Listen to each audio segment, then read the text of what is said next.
কিছুক্ষণ আগে এই বিস্ফোরণে রংপুরের সিএনজি স্টেশন আর হচ্ছে রংপুর নগরীর সিও বাজারে একটি এলপিজি স্টেশন বিস্ফোরণ ঘটেছে কিছুক্ষণ আগে। এই বিস্ফোরণের ফলে এই এলপিজি স্টেশনের আশপাশে যে এলাকা রয়েছে এবং সেই এলাকা পর্যন্ত ক্ষতিগ্রস্ত হয়েছে এবং এলপিজি স্টেশনটারও ব্যাপক ক্ষতিগ্রস্ত হয়েছে। আপনাদেরকে যদি একটু দেখাই যে এই যে এলপিজি স্টেশনের যে ট্যাঙ্কারটি রয়েছে সেই ট্যাঙ্কারটি পুরোটাই ক্ষতিগ্রস্ত হয়েছে। পুরো ট্যাঙ্কার ভেঙে এই গ্যাস লিকেজ বেরিয়ে গেছে এবং আশপাশের বাড়িঘর বিধ্বস্ত হয়েছে এবং যে এলপিজি স্টেশনটা আছে এলপিজি স্টেশনটা পুরোটি বিধ্বস্ত হয়েছে। এখানে একটি মাইক্রোবাস ছিল, সেই গাড়িটির অবস্থা একটু আপনাদেরকে দেখাই যে পুরো চৌচির হয়ে গেছে। এছাড়াও এই স্টেশনটিতে কিছু অ্যাম্বুলেন্স রাখা ছিল, এটি অ্যাম্বুলেন্স স্টেশন হিসেবে ব্যবহার হতো। এই অ্যাম্বুলেন্সগুলো সম্পূর্ণ ক্ষতিগ্রস্ত হয়েছে, গ্লাস ভেঙে গিয়েছে। আপনাদেরকে যদি একটু দেখাই দর্শক, দেখেন এই গাড়িটির কি অবস্থা হয়েছে বিস্ফোরণের ফলে। এবং এই স্টেশন সিএনজি এলপিজি স্টেশনটি হলো রংপুর দিনাজপুর মহাসড়ক ঘেঁষে এবং এই সড়ক দিয়ে এটি এসি গাড়ি যাচ্ছিল, বাস যাচ্ছিল। সে বিস্ফোরণের ফলে সেই বাসের গ্লাস গুলো ভেঙে গেছে এবং মহাসড়কটি দিয়ে যতগুলো গাড়ি গিয়েছে সবগুলো গাড়ির গ্লাস ভেঙে গিয়েছে এবং যেটি এখন পর্যন্ত জানতে পেরেছি যে 4 থেকে 5 জন আহত হয়েছে। তাদেরকে পাশেই রংপুর মেডিকেল কলেজ হাসপাতাল রয়েছে, সেই রংপুর মেডিকেল কলেজ হাসপাতালে নিয়ে যাওয়া হয়েছে এবং যেটি জানতে পারলাম যে সেই আহতদের মধ্যে একজন নিহত হয়েছে এমনটি খবর পেয়েছে, কিন্তু এটি বিশ্বস্ততার সূত্রে নয়, এটি এখানকার যারা স্থানীয় রয়েছে তাদের সূত্রে সেটি জানতে পারা গেছে যে একজন নিহত হয়েছে এমনটি জানা গেছে। এছাড়াও যে এলপিজি স্টেশনের যে চারপাশে যে দোকানগুলো রয়েছে এবং যে বাড়িগুলো রয়েছে সেই বাড়িগুলোর গ্লাস সবগুলো ভেঙে গেছে এবং টিন শেড যে বাড়িগুলো রয়েছে সেই টিন শেড বাড়িগুলো ক্ষতিগ্রস্ত হয়েছে। আপনাদেরকে একটু দেখাই যে এখানে অনেকগুলো অ্যাম্বুলেন্স রাখা ছিল, প্রত্যেকটা অ্যাম্বুলেন্সে কিন্তু ক্ষতিগ্রস্ত হয়েছে, অ্যাম্বুলেন্সগুলোর গ্লাস ভেঙে গিয়েছে এবং এই যে এদিকে আরো সারি করেছে অ্যাম্বুলেন্স এবং গাড়িগুলো রাখা আছে আর সেই গাড়িগুলো ভেঙে গেছে। এখন এই এলপিজি স্টেশনটি ঘিরে মানুষের উপচে পড়া ভিড়, তারা দেখতে আসছেন এবং এখানে খবর পাওয়ার মতো যারা ফায়ার সার্ভিস রয়েছে তারা চলে এসেছেন। এই যে আমি যদি আপনাদেরকে একটু ট্যাঙ্কারটা দেখাই, এই ট্যাঙ্কারটা কিন্তু ভেঙে একদম চৌচির হয়ে গেছে এবং পুরো এলাকা জুড়ে এটি ছড়িয়ে পড়েছে। আমরা এখান কোতোয়ালি থানার মেট্রোপলিটন কোতোয়ালি থানার ওসি কথা বলছে, তার কথা একটু শুনলি। 12টার সময় এই যে অটো গ্যাস সেন্টারের যে গ্যাস সিলিন্ডার আছে গ্যাস সিলিন্ডার বিস্ফোরণটি ঘটে। ঘটার ফলে গ্যাস সেন্টারের আশপাশের বাড়িঘর সহ সেন্টারের অফিস কক্ষ এবং এই সেন্টার কমপ্লেক্সের ভিতরে যেসব গাড়ি ছিল ক্ষতিগ্রস্ত হয়েছে। এখানে কিছু লোক আমরা আহত হয়েছে, একজন নিহত হয়েছে। কিভাবে হইলো এই বিস্ফোরণের তথ্য আছে তদন্ত সাপেক্ষে আমরা এখন বলতে পারতেছি এটা কি চালু ছিল না বন্ধ ছিল? বন্ধ ছিল, ট্যাঙ্কিতে গ্যাসও ছিল না। দর্শক যেমনটি বলছিলেন যে এই সিএনজি স্টেশনটি সংস্কার করা হচ্ছিল, বন্ধ ছিল এবং বন্ধ থাকার পরে এটি লিকেজ হয়ে গেছিল এবং লিকেজ হওয়ার পরে সেখানে কিন্তু ফায়ার সার্ভিস তাদেরকে সতর্ক করেছিল।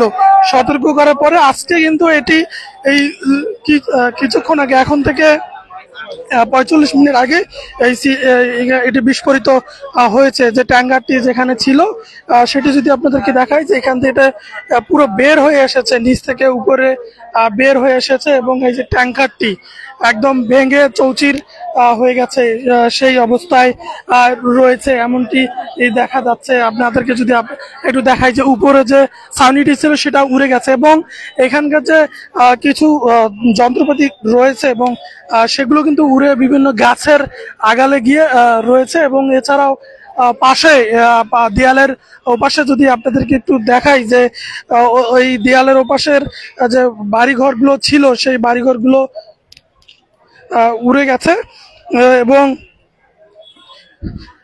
একটি অ্যাম্বুলেন্স এখানে রয়েছে।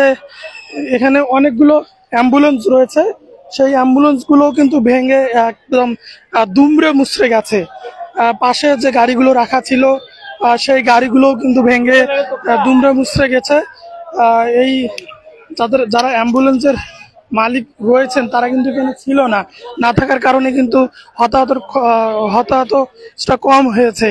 এবং এখানকার যারা স্থানীয় রয়েছে এবং ফিলিং এলপিজি স্টেশনের যারা রয়েছেন তারা বলছিলেন যে এটি সংস্কার কাজ করা হচ্ছিল, তারপরে এটা আজকে কিছুক্ষণ আগে বিস্ফোরিত হয়েছে। আপনাদেরকে দেখাই যে অ্যাম্বুলেন্সটি কিভাবে ক্ষতিগ্রস্ত হয়েছে সেটি দেখছেন এবং উৎসুক জনতা কিন্তু এখানে ভিড় করছে, তাদেরকে নিয়ন্ত্রণে পুলিশ হিমশিম খাচ্ছে। এটি কিন্তু স্টোর রুম এবং হলো এলপিজি স্টেশনের বাথরুমের দরজাগুলো কিন্তু সবগুলো খুলে গেছে।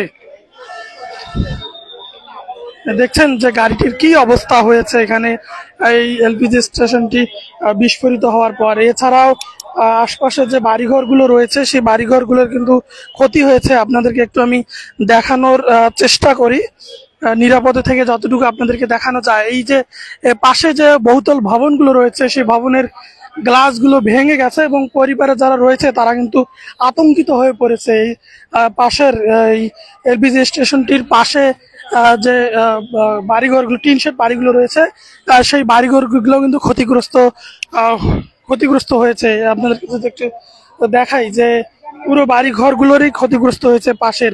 এবং এই দিনাজপুর ঢাকা মহাসড়ক এর পাশে কিন্তু এই যে এলপিজি স্টেশনটি অবস্থিত।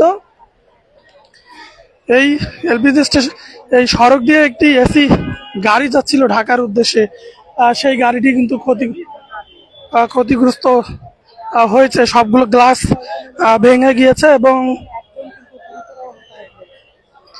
তারাও কিন্তু কয়েকজন সামান্য পরিমাণে আহত হয়েছে এমনটি জানা যাচ্ছে। আহত যারা রয়েছেন তাদেরকে রংপুর মেডিকেল কলেজ হাসপাতালে পাঠানো হয়েছে চিকিৎসার জন্য। এবং এলপিজি স্টেশনটাকে ঘিরে এখন উৎসুক জনতার ভিড় দেখা যাচ্ছে। দর্শক আপনাদেরকে যদি একটু বলে রাখি যে এলপিজি স্টেশনটি এই সংস্কার কাজের জন্য বন্ধ রাখা হয়েছিল, সেই বন্ধ রেখে সংস্কার করা হচ্ছিল এবং সংস্কার চলাকালে এটি একবার লিকেজ হয়েছিল। তারপর থেকে ফায়ার সার্ভিসের পক্ষ থেকে সতর্কতা অবলম্বন করতে বলা হয়েছিল তাদেরকে, তারপরেও তারা সতর্ক ছিল না। সতর্ক না থেকেই সংস্কার কাজ চলাকালে আজকে এখন থেকে 1 ঘন্টা আগে এই এলপিজি স্টেশনটি বিস্ফোরণ হয় এবং বিস্ফোরণে এই এলপিজি স্টেশনের ব্যাপক ক্ষয়ক্ষতি হয়েছে। এখানে যে অ্যাম্বুলেন্স রাখা ছিল এটি হলো রংপুর মেডিকেল কলেজের পাশেই হওয়ার কারণে এখানে অনেকগুলো অ্যাম্বুলেন্স রাখা ছিল। সবগুলো অ্যাম্বুলেন্সে ক্ষতিগ্রস্ত হয়েছে এবং আশপাশের যে বাড়িগুলো রয়েছে সেই বাড়িগুলো ক্ষতিগ্রস্ত হয়েছে এবং সড়ক দিয়ে যে গাড়িগুলো চলাচল করতেছিল সেই গাড়িগুলো ক্ষতিগ্রস্ত হয়েছে। একটি একটি বাস যাচ্ছিল ঢাকার উদ্দেশ্যে, এসি বাস, দোতলা একটি এসি বাস যাচ্ছিল। সে পুরো বাসটি কিন্তু যতগুলো গ্লাস রয়েছে সবগুলো গ্লাস ভেঙে চৌচির হয়ে গেছে এবং এখানকার যে লোহার পাতলগুলো রয়েছে পাতলগুলো উড়ে কিন্তু যে গাছের উপরে যা পড়েছে। এই ঘটনায় 4 জনের মতো আহত হয়েছে। আহত 4 জনকে রংপুর মেডিকেল কলেজ হাসপাতালে পাঠানো হয়েছে চিকিৎসার জন্য। এবং এখানকার স্থানীয়দের সূত্রে যেটি জানতে পারলাম যে তাদের মধ্যে একজন গুরুতর অসুস্থ ছিল, তিনি মারা গেছে। এটি পুলিশ এবং ফায়ার সার্ভিসের পক্ষ থেকে এখন পর্যন্ত নিশ্চিত করা হয়নি, তারা বলতে পারছেন না। এবং যারা আহত হয়েছে তাদেরকে রংপুর মেডিকেল কলেজ হাসপাতালে পাঠিয়েছে এখানকার যারা রয়েছেন তারা। এবং বর্তমানে এটিতে ফায়ার সার্ভিস পুলিশের পক্ষ থেকে এটিকে দেখা হচ্ছে এবং ক্ষয়ক্ষতির যে পরিমাণ সেটি নির্ণয় করার চেষ্টা করছে পুলিশ। যেটি বলছে যে এখানে স্টেশন দের কোনো গাফিলতি রয়েছে কিনা সেই গাফিলতিও খতিয়ে দেখা হবে এমনটি বলছেন পুলিশের পক্ষ থেকে। দর্শক, আপনাদেরকে আরো একবার একটু বলে রাখতে চাই, এখন থেকে 1 ঘন্টা আগে রংপুরের সিও বাজারে এই এলপিজি স্টেশনটি বিস্ফোরণ হয়েছে। আপনারা ক্যামেরা চোখে দেখতে পাচ্ছেন যে বিস্ফোরিত যে ট্যাঙ্কারটি রয়েছে সেই ট্যাঙ্কারটি কি পরিমাণে ক্ষতিগ্রস্ত হয়েছে এবং ভেঙে চুরে চুরমাচার হয়ে গেছে। এবং এই এলপিজি স্টেশনটিতে অনেকগুলো অ্যাম্বুলেন্স পার্ক করে রাখা হয়েছিল, সেই অ্যাম্বুলেন্সগুলো ক্ষতি হয়েছে এবং যেখানে এলপিজি স্টেশনের এটা রাখা ছিল সেটি কিন্তু ব্যাপক ক্ষতি হয়ে গেছে এবং পুরোটাই উপরে উঠে চলে এসেছে এবং যে ইটা ছিল এটা পুরোটাই কিন্তু নষ্ট হয়ে গেছে, দুমড়ে মুছে গেছে। ধ্বংসস্তূপগুলো কিন্তু এখনো পড়ে রয়েছে আশেপাশে, সেটি আপনারা দেখছেন। দর্শক, এই ছিল এখানকার সর্বশেষ। আজকের পত্রিকার সঙ্গেই থাকবেন, পরবর্তীতে এর আপডেট আপনাদেরকে জানিয়ে দেওয়ার চেষ্টা করব।